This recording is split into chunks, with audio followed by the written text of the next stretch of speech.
ఏకంగా ఎన్నికల కమిషన్ని బెదిరించడం, ప్రజలను తప్పుదోవ పట్టించే ప్రయత్నం చేయడం, ఓటింగ్ శాతం తగ్గించేందుకు రకరకాల కుయుక్తులు పన్నడం, అరాచకాలు సృష్టించడం, డ్రామాలు చేయడం అన్నీ కూడా చూసాం. అయినప్పటికీ ప్రజలు పెద్ద సంఖ్యలో ఓటింగ్లో పాల్గొని ప్రజాస్వామ్యాన్ని రక్షించే కార్యక్రమం చేసినందుకు ప్రజలందరికీ దాదాపుగా 80% పైచిలుకునే పోలింగ్ నమోదైంది. ప్రజలందరికీ కూడా ప్రతి అక్క చెల్లెమ్మకు, ప్రతి అవ్వ ప్రతి తాతకు, ప్రతి సోదరుడికి, ప్రతి స్నేహితుడికి హృదయపూర్వకంగా కృతజ్ఞత తెలుపుకుంటా ఉన్నాను చేతులు జోడించి. ఇంతటి ఆటుపోట్లను తట్టుకుని పార్టీ తరపున నిలబడ్డ ప్రతి కార్యకర్తను, ప్రతి నాయకుడిని అభినందిస్తున్నాను కూడా. కొంతమంది గాయాలు జరిగాయి, కొంతమందికి అయితే 2 ప్రాణాలు కూడా పోయాయి. వైఎస్ఆర్ కాంగ్రెస్ పార్టీకి సంబంధించిన వ్యక్తులు, సంబంధించిన సింపథైజర్స్వి, వాళ్ళ కుటుంబాలకు ప్రగాఢ సానుభూతి కూడా తెలుపుతా ఉన్నాను. ఒకసారి వ్యవస్థను ఒక్కసారి చూస్తే ఎంతటి దారుణంగా చంద్రబాబు నాయుడు గారు, తెలుగుదేశం పార్టీ వ్యవహరించింది అని చూస్తే మాత్రం నిజంగా ఒక వ్యక్తి ఓడిపోతా ఉన్నాడు అని తెలిసి ఆ ఓటమిని ఏ రకంగా తనను తాను రక్షించుకునేందుకు ఏ స్థాయికి మనిషి దిగజారిపోతాడు అని చెప్పడానికి నిదర్శనలు చూస్తే చాలా బాధ అనిపిస్తుంది. చిత్తూరు జిల్లాలో పెద్దతిప్ప సముద్రంలో టీసుదంలో టీడీపీ నాయకులు, కార్యకర్తలు దాడిలో వైఎస్ఆర్సీపీ కార్యకర్త వెంకట్రాయపురెడ్డి మృతి చెందారు. అనంతపురం జిల్లా తాడిపత్రిలో దివాకర్ రెడ్డి వర్గీయులు వేట కొడవలతో దాడి చేయడంతో వైఎస్ఆర్సీపీకి చెందిన పుల్లారెడ్డి అనే కార్యకర్త చనిపోవడం. విజయనగరం జిల్లాలో జియమ్మవలస మండలంలో చినుకుదుమలో వైఎస్ఆర్సీపీ ఎమ్మెల్యే పుష్ప శ్రీవాణెమ్మ పై టీడీపీ నాయకుడు రామకృష్ణ తన అనుచరులు ఏకంగా దాడి చేయడం.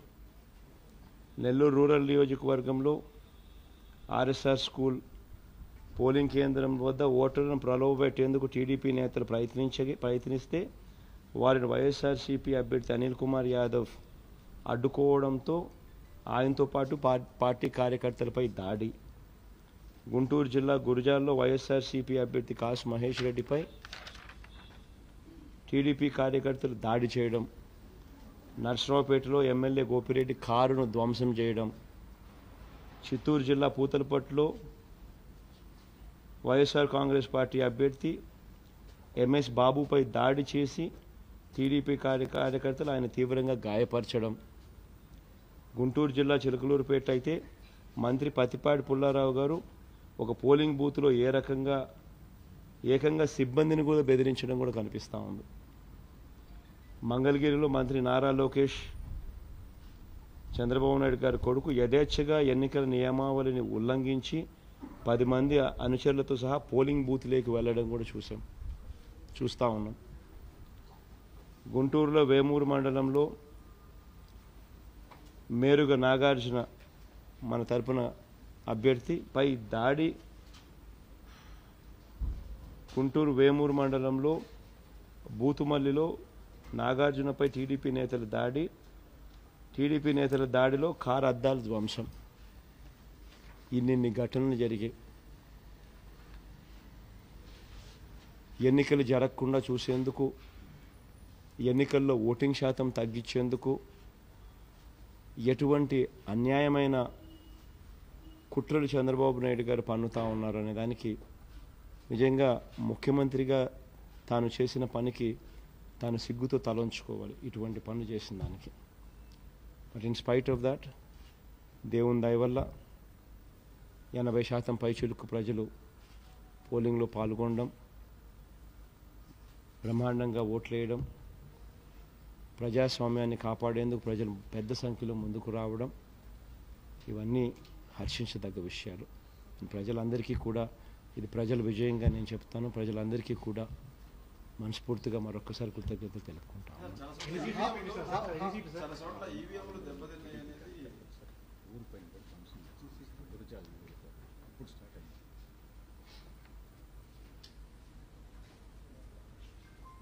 గురజాల కాన్స్టిట్యున్సీలో ఇప్పుడే జంగమహేశ్వరంపుర గ్రామంలో 600 మంది టీడీపీ కార్యకర్తలు దాడి. ఎలక్షన్ వాళ్ళకి సరిగ్గా జరగలేదని ఏకంగా దాడులు.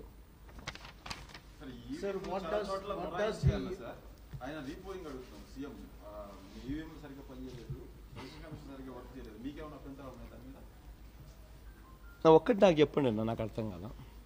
80% మంది పొద్దున్న నుంచి పోలింగ్లో పాల్గొన్నారు. 80% మంది ప్రజలు, 80% మంది ఓటర్లు అంటే దాదాపుగా 3,93,00,000 మంది ఓటర్లలో 80% మంది పోలింగ్లో పాల్గొని వాళ్ళు ప్రతిసారి ఈవీఎం మిషన్ నొక్కితే వాళ్ళు ఏ పార్టీకి ఓటేసింది వీప్యాట్లో కనిపిస్తూ ఉంది. అంటే నొక్కితే ఫ్యాన్ గుర్తుకు నొక్కితే ఫ్యాన్ గుర్తుకు ఓటేసినట్టు కనిపిస్తూ ఉంది. నాకు కూడా కనిపించింది.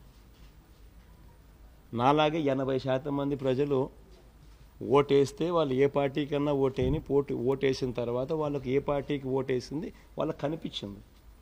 కనిపించిన తర్వాత వాళ్ళు సాటిస్ఫై అయినారు. సాటిస్ఫై అయిన తర్వాత 80% ఓటింగ్ నమోదైంది. High percentage of voting. ఇప్పటికే 80%. బై ద టైం కంప్లీట్ అయ్యేసరికి probably it might go up to even 85%.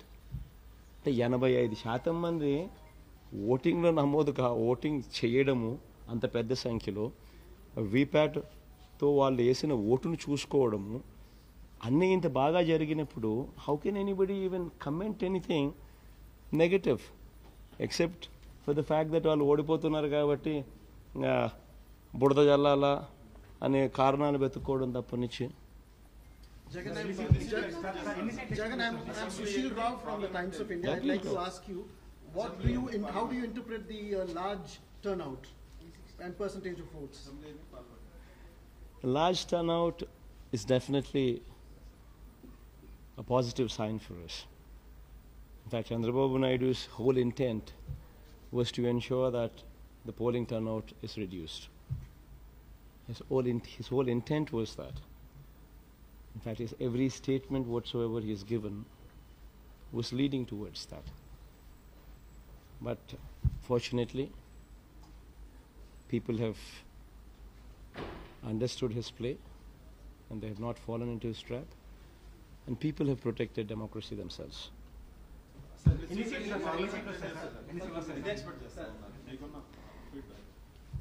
దేవుడి దయ, ప్రజల ఆశీస్సులు. I think it will be a landslide. I think it will be a landslide.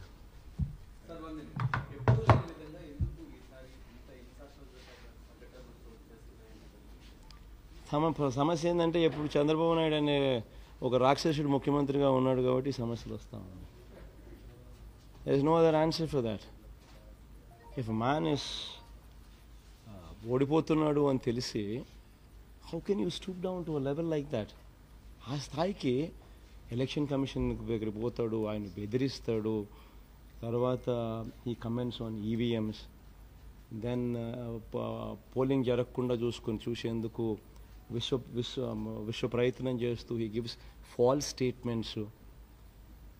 Then ఓటింగ్లో భయభ్రాంతులను చేసేందుకు literally all these incidents what I just spoke about, ఇన్ని కార్యక్రమాలు చేయడము. Is it right for somebody to do something like that? మహిళా ఓటర్లు పెద్ద సంఖ్యలో ఓటేశారు కదా, ఏమన్నా ఇంపాక్ట్ ఉంటుందా సార్ మీ పార్టీ? తప్పకుండా ఉండదు. చంద్రబాబు నాయుడు గారి మోసానికి, చంద్రబాబు నాయుడు గారి నేను ఒకటి ఎగ్జాక్ట్గా అదే, that's what I wanted to tell. పసుపుకు నేను జస్ట్ ఇంతకుముందు ఒకసారి కూడా చెప్పిన మేనిఫెస్టో రిలీజ్ చేసేటప్పుడు, బట్ మీరు రిపీట్ చేయమంటే ఐ జస్ట్ రిపీట్ దట్. 5 లక్షల రూపాయల గ్రూపులు గ్రూపులు తీసుకున్న వాళ్ళు 5 లక్షల గ్రూపులు ఉంటారు, 7 లక్షల గ్రూపులు ఉంటాయి, 10 లక్షల గ్రూపులు ఉంటాయి. 5 లక్షల గ్రూపులు తీసుకున్న మహిళలు, అక్కలు, చెల్లెమ్మలు సంవత్సరానికి రూపాయి వడ్డీ వేసుకున్నా కూడా వాళ్ళు దే ఎండ్ అప్ పేయింగ్ 60,000 రూపాయలు వడ్డీ. మే 2016 నుంచి చంద్రబాబు నాయుడు గారు జీరో వడ్డీ పథకాన్ని రద్దు చేసినాడు. గత ప్రభుత్వాలు పొదుపు సంఘాల అక్క చెల్లెమ్మలకు కానీ రైతులకు కానీ 0 వడ్డీకే రుణాలు ఇచ్చే పరిస్థితి. ఈయన వచ్చిన తర్వాత దాన్ని రద్దు చేశాడు. ఈ అక్క చెల్లెమ్మలకు సంబంధించి మే 2016 నుంచి పథకాన్ని పూర్తిగా రద్దు చేశారు, 0 వడ్డీ పథకం. సో 5 లక్షల గ్రూప్ తీసుకున్న వాళ్ళు రూపాయి వడ్డీ కింద అంటే సంవత్సరానికి 60,000. సో మే 2016 నుంచి 2019 మే దాకా అంటే 3 సంవత్సరాలు, 60,000 ఇంటూ 3 సంవత్సరాలు అంటే 1,80,000. 5 లక్షల గ్రూప్ తీసుకునేది 1,80,000 రూపాయలు వడ్డీ కడతా ఉన్నారు. 7 లక్షల గ్రూప్ తీసుకున్న వాళ్ళు రూపాయి వడ్డీ లెక్కేస్తే సంవత్సరానికి 84,000 ఇంటూ 3 ఏళ్ళు అంటే 2,52,000 వడ్డీ కట్టారు. 10 లక్షలు తీసుకున్న గ్రూపు రూపాయి వడ్డీ అంటే సంవత్సరానికి 1,20,000 అంటే 3 ఏళ్ళకి కలిపి 3,60,000 రూపాయలు వడ్డీ కట్టారు. చంద్రబాబు నాయుడు పసుపు కుంకుమ డ్రామా చేసి ఆయన ఇచ్చింది ఎంత? గ్రూపుకు 1,00,000. 5 లక్షలు తీసుకున్న వాళ్ళకి కూడా వడ్డీ 1,80,000 3 ఏళ్ళకి కలిపి. 7 లక్షలు తీసుకున్న వాళ్ళకు వడ్డీ 2,52,000. 10 లక్షలు తీసుకున్న వాళ్ళకు వడ్డీనే 3 ఏళ్ళకి కలిపి 3,60,000. ఈయన ఇచ్చింది 1,00,000. 0 వడ్డీ పథకం గతంలో ఇచ్చేది రద్దు చేసినాడు. సో 0 వడ్డీ పథకాన్ని ఆయన కంటిన్యూ చేస్తున్నా కూడా ఆ అక్క చెల్లెమ్మలకు they would have gotten more, వాళ్ళకి ఇంకా ఎక్కువ వచ్చి ఉండేది. సో అక్క చెల్లెమ్మలు జరిగిన మోసం గురించి వాళ్లకు తెలుసు. రైతుల పరిస్థితి, రైతులకు కూడా ఇదే రకంగా 0 వడ్డీ ఎగరగొట్టిన పరిస్థితులు. 87,612 కోట్ల రూపాయలు చంద్రబాబు నాయుడు గారు ముఖ్యమంత్రి అయ్యే నాటికి వ్యవసాయ రుణాలు పర్ యానం సంవత్సరానికి రైతులు వడ్డీ రూపేనే కట్టేది 7-8 కోట్లు ఆన్ 87,612 కోట్లు ఆన్ 87,612 crores.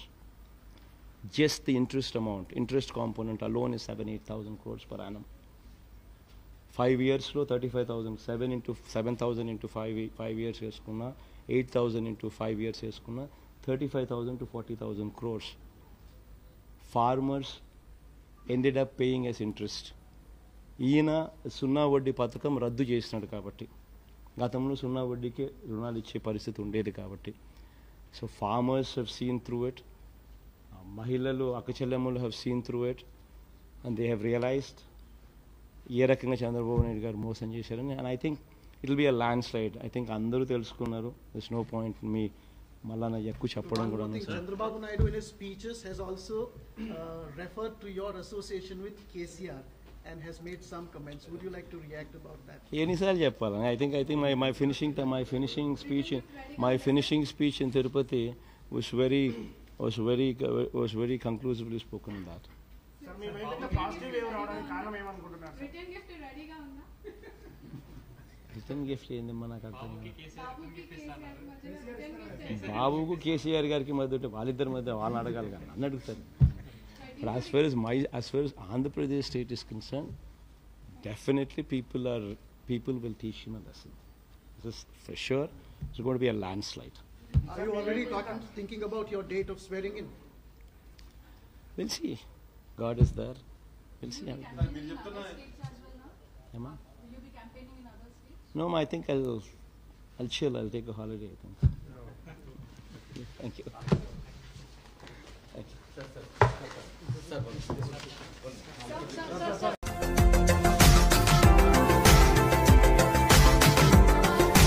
మరిన్ని అప్డేట్స్ కోసం మా ఛానల్ని సబ్స్క్రైబ్ చేయండి.